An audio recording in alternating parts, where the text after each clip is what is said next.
back to my channel. This is the continuation of Attack on Titan Season 1 reaction videos. There is a slight change of scenery. I'm back home and there is a burning place in my room, so if you hear some rambling in the background, that's what it is. I'm sorry that the lighting and video quality in general isn't the best. My previous video, the Attack on Titan Season 1 Episode 2, got blocked. I have to re-edit it and to post it today, so hopefully you will be getting 2 videos today. I hope that the story keeps progressing at the pace at which it started and the information is just thrown at you lightning speed, comparing at least to the stuff I was watching before. So without losing much time, let's get into the episode. So the intro is already kind of spoiling what's going to happen further down the season, and we see that Eren is in the Scouts and he's fighting against the Titans. The intro of the episode shouldn't spoil what's going to happen further down the line, but taking into account that we kind of already knew that this was going to happen, it isn't that much of a spoiler. What do we have over here? John Kirstein, sir. Okay, so I got the wrong impression in the last episode. I thought that the scouts that were defending the Maria city or the Maria walls were already finished with the training, but as I see it here, they are having continuous training. So there is not a strict point when they become scouts. I thought it was going to be like that. What the hell is wrong with your face, you smiling idiot? Bud, at your service, sir, from Gine, south side of Wall Rose. I am to join the military police and give life and limb in service to the king. Well then, that makes you an idealistic fool. She's not giving a single fuck about what he thinks, as it seems.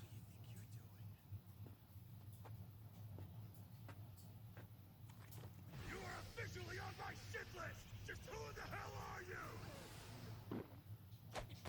Sasha Browse from Dopper Village at your service! Reporting for duty, sir! Sasha Browse, huh? And what is that you're clutching in your right hand? A steamed potato! It sat there in the mess hall begging to be eaten, sir!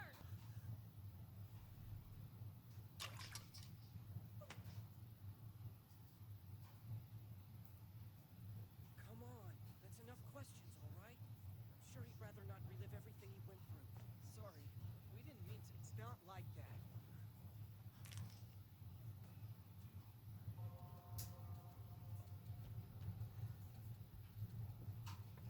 Excuse me. I just wanted, I've never seen anyone like you before. I'm sorry. You have really beautiful black hair. Thank you. She's my favorite character up until now, because she's basically the reasonable one. She's a head turner, and she's quite cold-blooded. You insist on worrying. Worry about how long your hair is. It's gonna catch up with you in a bad way when we start on the OVMs. Okay, fine. I'll cut it.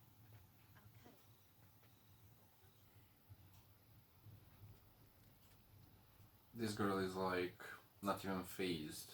She was eating. What the? What?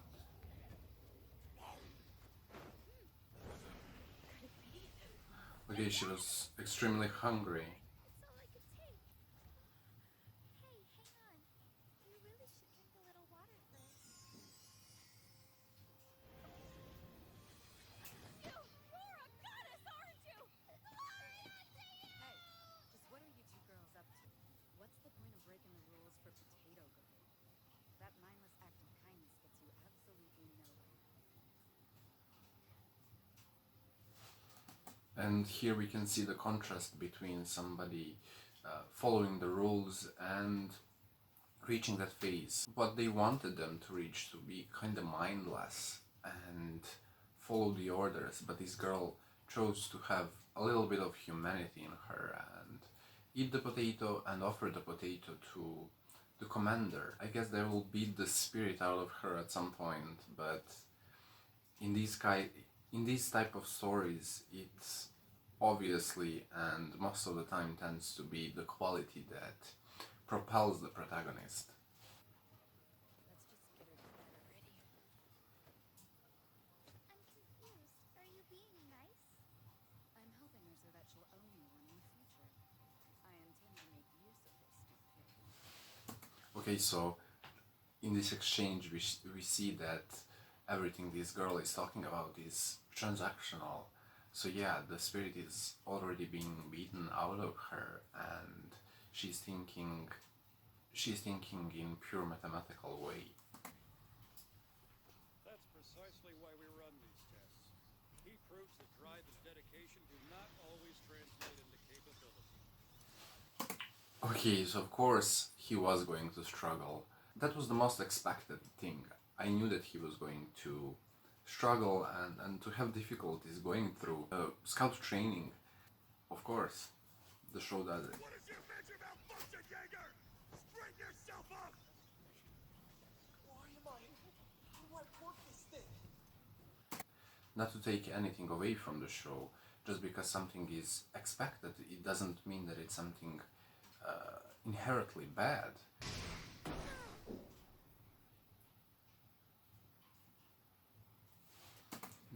This exercise is to improve their balance, and he just got whammied into the head. Be a soldier. There's a lot more to fighting in combat than just throwing your life away in battle. Okay, so here is where they make a great mix. She's quite reasonable and she's quite aware of what's going on, but he's kind of a dreamer. And in this situation, she will suggest to him to just give up because it seems that it's not quite up to his standard, or he's not quite up to the standard. But just because you're struggling doesn't mean that you should altogether give up. And that's where they meet in the middle. Because wherever you go, I'm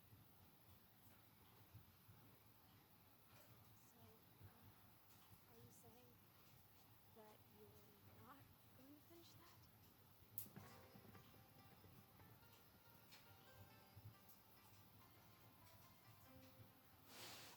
At first I thought that Mikusa and Erin were brother and sister, but this is showing that that's actually not true.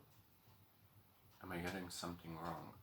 And if she's not his sister, there might be some possible interesting backstory to her. You should know firsthand how terrifying they are. Why on earth would you want to be soldiers? I didn't see the things Aaron did. He saw their bloodlust firsthand before anyone realized how bad it was. And I don't like their perspective. If you clearly saw what they're capable of, equipping yourself with skills to defend yourself is quite useful, and just relying on somebody else, passing the training and becoming a scout, a soldier, and relying on being defended is quite a scary feeling. There's no shame in caring about your life there, Tolton. We all do. Are they getting out?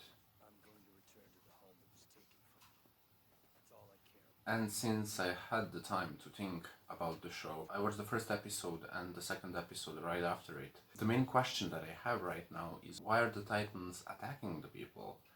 There has to be some kind of an explanation. I hope that the end of the season is going to reveal something like that. That gives the possibility to lessen the second season, because anytime a show builds up something as a secret towards the end of the season and the big secret is revealed and there is this huge dopamine surge, continuing with the show and filming the second season is actually very hard. I hope that something like that won't happen. I hope that the second season will be up to par with the first season. Maybe that's just me thinking too much into the future and trying to predict something that's going to happen in like 25 episodes of the first season while I'm on the third episode of the first season. The moment of truth. Of course he was going to be perfectly balanced. Hell with work in the damn fields. I'm not giving. Okay, so now I understand why they had the training that they had, because on their thighs they are wearing this gear that's helping them propel and basically fly. So that's giving some explanation to why and how they are using their gear. The biggest takeaway from the entire episode is that Mikasa and Eren might not actually be a brother and sister. I saw them laying the grounds for something being in the background, something Eren's father did to him or experimented on him. I think that the second episode was better, but it's in no means a bad episode. I hope that you'll get the two videos in one day. Bye guys, you'll see me in the next one.